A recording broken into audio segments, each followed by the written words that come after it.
Alright, hello again. This lecture basically concludes our FFT lecture, and we're actually going to observe how it is that we actually apply the radix 2 FFT algorithm to any input sequence in order to perform the FFT and obtain the frequency components of a discrete time sequence. So in the last lecture, you were asked to find the DFT of this following sequence, but this lecture is going to focus on how we're going to perform the FFT on that sequence. So we observed is that if we applied it to the DFT equation here, that we have obtained this form for the DFT equation. And if we actually started applying decimations into the DFT equation to move it towards the FFT, the first thing we have done is that we have split this into two sequences which would have been even indexed and odd index sequences. And for simplicity's sake, we're going to refer to these sequences as subsequences. So in doing the split here, this first part here is going to be a 4-point DFT on even indexed subsequence. And we're going to represent these outputs here as E0, E1, E2, and E3. Similarly, because we're only doing it on the even index subsequences, that means the inputs are going to be X0, 2, 4, and 6 accordingly. And for the odd index subsequence, this is going to be a 4-point DFT, where the outputs are going to be 0, O1, O0, O1, O2, O3. The inputs are going to be X1, 3, 5, and 7 accordingly. Now, we knew basically that if we expanded out this DFT here to try and calculate for it, we have gotten this huge, long set of calculations and formula, all the 12 factors and so forth, and it would end up being pretty long in order to do this. So what we're going to observe here is actually how we're going to be doing the FFT instead on this to achieve the same answer. Now, the next few slides, we're going to be starting with the output here, which is x of k, and we're going to be moving back towards the input in order to observe how we actually perform the FFT using the butterfly diagrams and the radix 2 algorithm.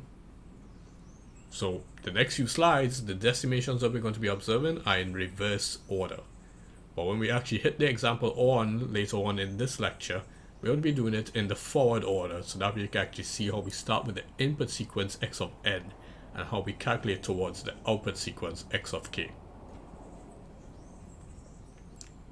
So, going back to our first FFT split, where we had the even subsequence and the odd subsequence, when we expanded this out accordingly, if we try to calculate for it, for x0 to x3, this being x of k, basically we had this calculation here accordingly, where we had an even value multiplied by the total factor of an odd value. And similarly, because we're watching this for x1, x0, x1, x2, and x3, we actually observe this for x4, x5, x6, and x7 accordingly. One thing I want you to notice in particular is that for 0, 1, 2, and 3 here, this is E0 to E3. 4, 5, 6, 7 is also E0 to E3. And this is also 0, 0 to 0, 3, and sorry, O0 to O3, and O0 to O3 here accordingly. The total factors here go from W8 of 0, W8 of 1, W8 of 2, all the way down to W8 of 7. Let's actually examine the behavior of x4 and the following. We know that in order to calculate for the total factors, we didn't need to calculate for all. We could use the symmetric property. So let's actually take advantage of the symmetric property. Anything that was W4 of 8 is now going to be negative W0 of 8. If it was W5 of 8, it's going to be negative W1 of 8, and so forth. So our full expansion in taking advantage of the symmetric property of the total factors means that our first half of the sequence that we observed from x0 to x3 is going to remain the same. But x4 to x7 now, we're going to be using negative of these initial values. And as you can see here, the only thing that's separating the similarities here is just the signs. So for the first half here, it's going to be positive, but the second half here is going to be negative. if we map this onto our butterfly diagram accordingly, this basically shows us that when we're calculating for x naught here, it's e naught plus o naught multiplied by w8 of naught here in order to get the output value. And then for the next half of the butterfly, because we only calculated for this part here, we need to calculate for the next half. That means it's e naught here plus 0 naught multiplied by w8 of naught multiplied by -1. And as such, we've got e naught here minus o naught w8 of naught. So the butterfly here helps us calculate for two values at a time. And the layout of the butterfly indicates how actually we calculate for x naught here and x4. X naught here and x4 here being representatives of x of k, or frequency components, are referred to as output pins. So if we actually drew out the full butterfly diagram, it will actually look like this. And the layout here is referred to as the approach for actually how we start solving regarding the radix 2 FFT using the butterfly diagram approach. So remember, we're starting here in reverse order because we're starting with x of k and we're moving backwards towards x of n in order to observe this relationship. So this would have been our third decimation stage. Let's observe what happens when we actually have this part here and we move backwards to our second decimation stage. So let's examine only the even sequence that we had. So E0 to E3. And this was actually produced from the 4-point DFT of the even index entries of x of n. If we decimate this into two 2-point DFTs, and the resultant equation is here, this basically means that we have a 2-point DFT on the even indexes of that even subsequence. And for this one here, we have a 2-point DFT on the odd indexes of that even subsequence.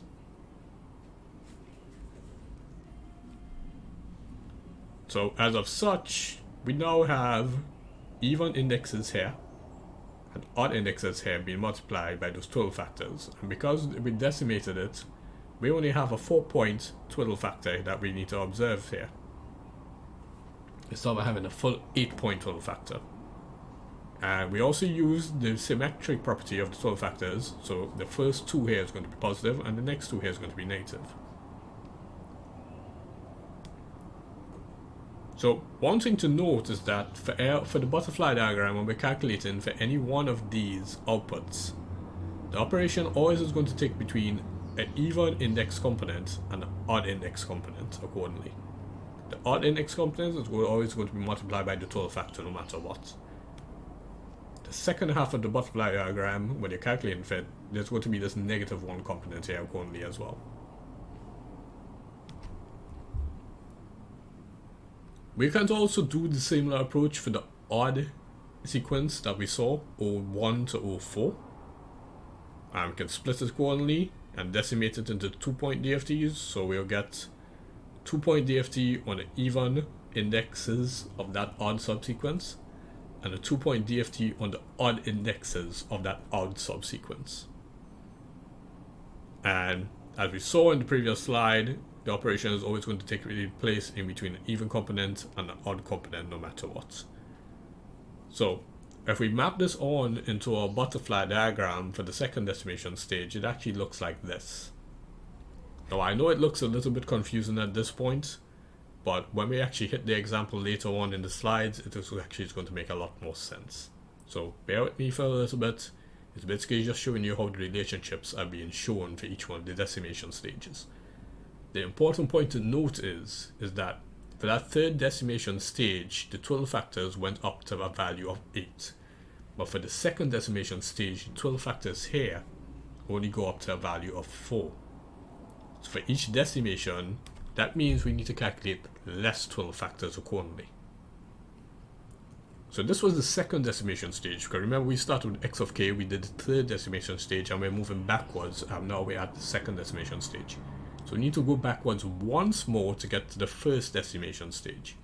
And in doing so, that means we split the 2-point DFT into a set of 1-point DFTs. The resultant equation for that is actually given by this block here. So as such, when we map this into a butterfly diagram, and we watched it for the first decimation stage, those 12 factors there is now going to be only 2 values. And those 2 values are just going to be +1 and -1 when we try to calculate for those 12 factor values. So the first half of the butterfly here is going to be the +1, and the second half here is just going to be -1 accordingly. Where we had the W of 8 and the W of 4 here, this is going to be W2 of 0 and W2 of 1. But actually when you observe this, W2 of 0 is just going to be +1, and W2 of 1 is just going to be -1. So we basically don't actually need to represent the total factors here for the first decimation stage. One other thing to note in particular as well is that because we're moving in reverse, so we started with the x of k frequency components, and now we're here at the first decimation stage from the third decimation stage. So we went third decimation, second decimation, and first decimation. What notes that the layout of the input sequence here is in a unique order. And this layout is actually going to play a very important part when you actually start calculating for the FFT. You must actually do this layout in a particular order, otherwise your FFT is going to be totally wrong. Now, I want to explain how we do this layout coming down to the end of the lecture. But for now, because we're only dealing with an 8-point sequence, pay attention to this particular layout because we're actually going to apply it to that input sequence we saw at the start of this lecture. So in calculating for the final answer, we basically substitute for the 12 factors I calculated before, and we just perform the butterfly diagrams accordingly for each one of the decimation stages in order to move from x of n to x of k. And this basically shows how we speed up the DFT using the FFT, using these decimation stages accordingly.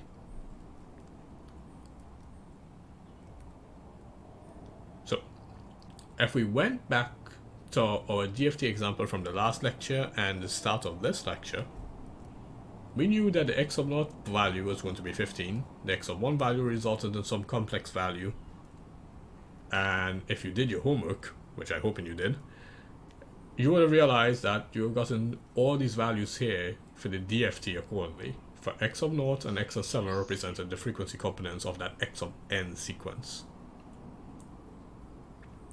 Now, let's actually perform the FFT and compare the answer to this DFT answer that we obtained. So recall here that the x of n sequence here was 1, 2, 3, 4, 5, and then 3 zeros on the end, meaning that the sequence is 0 padded up to an index of 8. So the layout on the left hand side of the inputs is the same layout that we saw in slide 17. And like I said, this layout is actually important. I'm actually going to explain at the end of the lecture how you can apply this layout for any input sequence and how you actually achieve this layout in a faster, more efficient manner than just by memorizing what the layout is. Our first decimation stage in the FFT here, because it's an 8-point FFT, means that we're going to be representing the butterfly diagram here in this form. Remember, the 12 factor that exists on the second half of the butterfly diagram is just going to be 1 and -1 accordingly. So in doing the butterfly calculation here for the first decimation, and remember the 12 factors here, because there's only 2 points, it's going to be W2 of 0 and W2 of 1. This is how we get the +1 and -1, and that's why we don't draw it on the butterfly diagram. In calculating for this, the outputs here are given. To walk you through one of the outputs, this was just going to be 1 here going, and then add 5 in order to get 6. This is also going to be 1 here going this part here, but this is going to be 5 by -1, so that's -5, and we add the 2. So 1 plus -5 is going to give us -4. And we repeat the calculation as we keep on going along throughout the entire thing for the first decimation stage. The output of the first decimation stage feeds as the input to the second decimation stage. Because we're at the second decimation stage, this means that instead of being W2 of 0 and W2 of 1, we are now going to have an increase in total factor values. So instead of going at W2, we're going to be at W4 at the decimation stage. W4 values here is going to be applied to each one of these two accordingly. So a nice idea of how to think about it is that we had an 8-point input sequence, and in order to determine the number of decimations we need, we just need to know 2 to what power gives us that input value length. So 2 to the 3 will give us 8. That index 3 represents how many decimation sequences that we need. The total factors for each one of the decimation sequences is represented by 2 to the 1, 2 to the 2, and 2 to the 3. So as of such, the first decimation stage being 2 to the 1, the total factors is just going to be W2. So that's going to be W2 of 0 and W2 of 1. Because we're at the second decimation stage here, this means that that's 2 to the power 2, that's 4. So our total factors here is going to be W4. Similarly, because it's W of 4, that means we will group in 4 values here accordingly. The total factors apply to half of these groupings. So for the first 2 values of that 4, there will be no total factors. But for the next 2 values, there's going to be a W4 of 0 and a W4 of 1. Similarly here, because we grouped in 4, so this was the first group of 4, this is our second group of 4. The first 2 values will have no total factors, but the second 2 values here is going to have total factors here accordingly, and that will be W4 of 0 and W4 of 1. The -1 represents the symmetry property of the total factors, because remember, W0 of 4 is equal to minus of W2 of 4 accordingly. So in doing our mapping for our total factors here accordingly, and for the butterfly diagram, we actually start getting our output values. One thing to note though, because we're at the second decimation stage, this means we're going to be introducing complex factors because of those total factors. So, when we finish doing our butterfly diagram here for the second decimation stage, the outputs here, what you want to observe here, is that the index outputs here are going to be real components only, but the even outputs here are going to be real and imaginary components as an addition or subtraction of each other. So this is like the output of the second decimation stage. So the output of the second decimation stage here feeds into the input of the third decimation stage.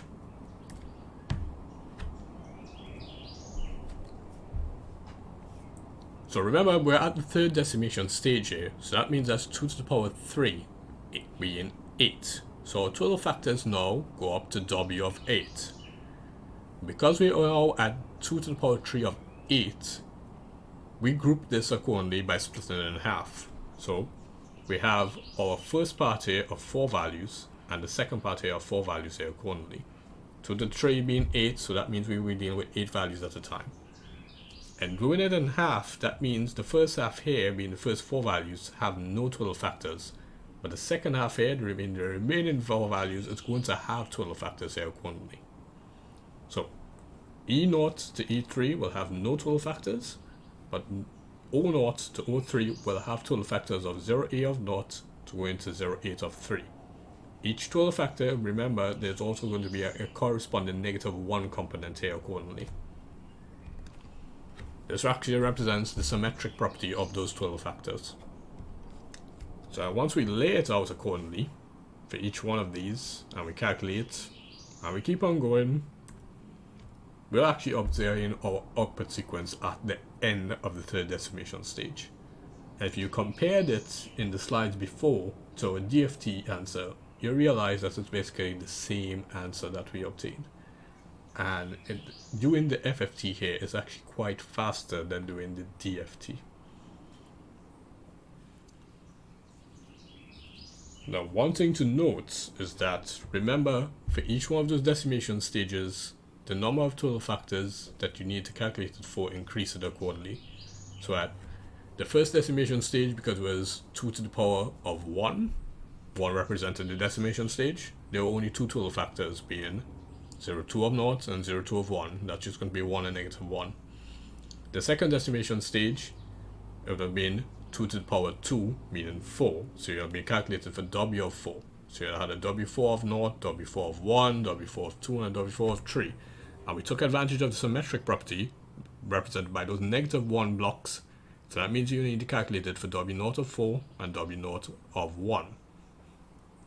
Now the third decimation stage that you're seeing here on this slide, that means you're at 2 to the power 3 of 8, and you actually had to calculate for W8 total factors. Similarly, the layout that you saw when we were laying out the total factors, and I'm going to backtrack here to explain to you one more time. At the first decimation stage, we were only grouping in 2 to the power 1 of 2. So that means we were only to group in 2 values. The second half of the butterfly diagram here will represent our total factor, but because it's only 2 values, and it's W2 of 0 and W2 of 1, that's just 1 and negative 1. When we're at the second decimation stage, accordingly, however, that was 2 to the power of 2, meaning 4 values, accordingly. So for those 4 values, when we grouped it, that means for the first half of those 4 values, there will be no total factors, but the second half here will have total factors. And because it's 2 to the power of 2, that will be W4 of 0 and W4 of 1, and total factors also have a negative 1 here to represent the symmetric property. At the third decimation stage, this is 2 to the power of 3, which is 8. The first half of those 8 values will have no total factors, where the second half of those values is going to have total factors, and the negative 1 say accordingly to represent the symmetric property of the total factors. The calculations that you saw when you were doing it for the butterfly diagrams, remember that the output of the first decimation feeds into the input of the second decimation, and the output of the second decimation feeds in as the input of the third decimation. And the output of the third decimation would be the final answer because of that 8-point FFT that you were calculating for. So the final thing I need to discuss is actually how do we sort the input values here for processing regarding the FFT. So our input values were basically from x0 to x7. And we observed that before we did the FFT, they need to be in a particular sequence, as we can see here on the right hand side. In order to obtain this sequence, we basically need to convert the indexes here, or the indices, sorry, into binary representation.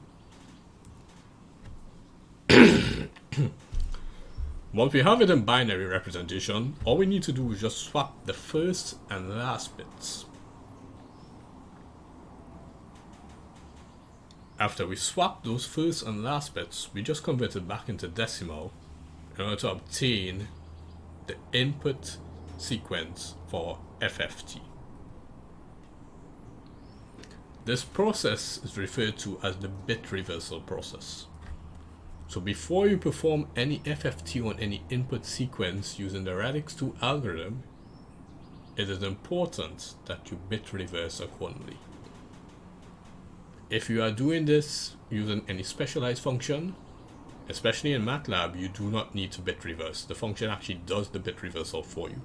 But because you're going to be doing this on calculation on paper, you actually need to bit reverse first before you actually start with the decimation stages. And this is quite important. Make sure you always remember to bit reverse when you're doing the calculation on paper before you start doing the FFT. So this brings us to the end of the FFT lecture. When we actually start doing tutorials, we'll actually start doing practical examples on how we perform the FFT on any input sequence, and you actually get a lot more explanations, a lot more experience, especially hands-on experience, as to how we calculate the FFT. So hopefully things may be clear in case if you don't understand anything. If you have any questions, please make sure to leave some comments, and I'll try to explain how to do the FFT for anything that confuses you guys.